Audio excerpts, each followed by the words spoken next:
19મી સદીનો એ યુગ જ્યારે મોટાભાગના રજવાડાઓ માત્ર વૈભવ વિલાસમાં જ મગ્ન હતા, ત્યારે સૌરાષ્ટ્રની ધરતી પર એક એવા શાસકનો જન્મ થયો જેમણે પ્રજા કલ્યાણ અને આધુનિકતાને જ પોતાનો ધર્મ માન્યો. એ હતા ભાવનગરમાં 5મા ઠાકોર સાહેબ મહારાજા તખતસિંહજી જસવંતસિંહજી ગોહિલ.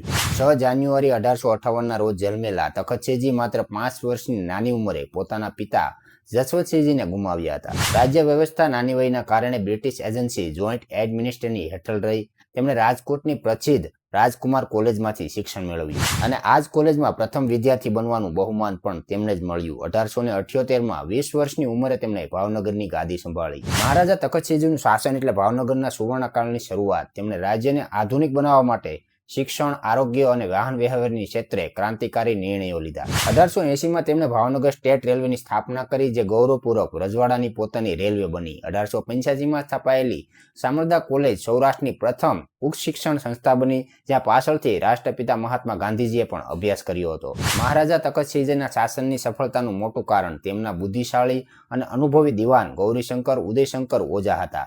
રાજા અને પ્રજાની આ જોડીએ ભાવનગરને સમગ્ર ભારતમાં એક મોડેલ સ્ટેટ તરીકે ઉપસાવી આપ્યું. માત્ર 36 વર્ષની અલ્પાયુમાં 29 જાન્યુઆરી 1896ના રોજ આ મહાન શાસકે વિદાય લીધી, પરંતુ 18 વર્ષના ટૂંકા સમયગાળામાં તેમણે ભાવનગરને જે પ્રગતિ આપી તેના કારણે તેઓ આજે પણ પ્રજાવત્સલ રાજા તરીકે લોકોના હૃદયમાં અમર છે. તખતસિંહજી માત્ર એક રાજા ન હતા, તેઓ આધુનિક ભાવનગરના સાચા શિલ્પી હતા.